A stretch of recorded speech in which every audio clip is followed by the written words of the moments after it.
சாப்பாடுங்கிறது ரொம்ப பெரிய விஷயம். அது ஒரு கலை. நம்ம வீட்டுக்கு வந்த விருந்தாளிங்க கிட்ட சாப்பிடுறீங்களா அப்படின்லாம் கேட்கவே கூடாது. வாங்க வாங்க வந்து சாப்பிடுங்க உட்காருங்க அப்படின்னு தான் நம்ம சொல்லணும். யாருடைய சமையல் நல்லா ருசியா இருக்கும்னு வள்ளலார் சொல்லியிருக்காரு தெரியுமா?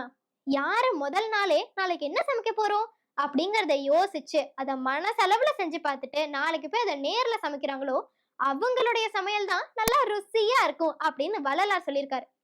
காலையில ஏஞ்சோனே முதல்ல சோறு வடிக்கணுமா இல்ல காய்கறி சமைக்கணுமா? காலையில ஏஞ்சோனே முதல்ல சோறு தான் வடிக்கணும். அப்பனாதான் திடீர்னு யாராவது பசின்னு வந்தா கூட கொஞ்சம் சோறை போட்டு மோரை ஊத்தி ஒரு ஊறுகாய வச்சு கூட உங்களுக்கு சாப்பாடு கொடுத்துடலாம். அதனால காலையில ஏஞ்சோனே முதல்ல சோறு தான் வடிக்கணும். பசியோட இருக்கிறவங்களுக்கு நம்ம சாப்பாடு போட்டு அதை அவங்க வயிறார சாப்பிட்ட பிறகு அவங்களுடைய நெற்றில இருந்து ஒரு ஞான ஒளி வரும் பாருங்க. அது நம்மளையும் நம்ம குடும்பத்தையும் வாழ வைக்கும். இதைத்தான் திருவள்ளுவர் சொல்லியிருக்காரு, இருந்தோம்பி இல்வாழ்வதெல்லாம் விருந்தோம்பி வேளாண்மை செய்யும் பொருட்டு அப்படின்னு.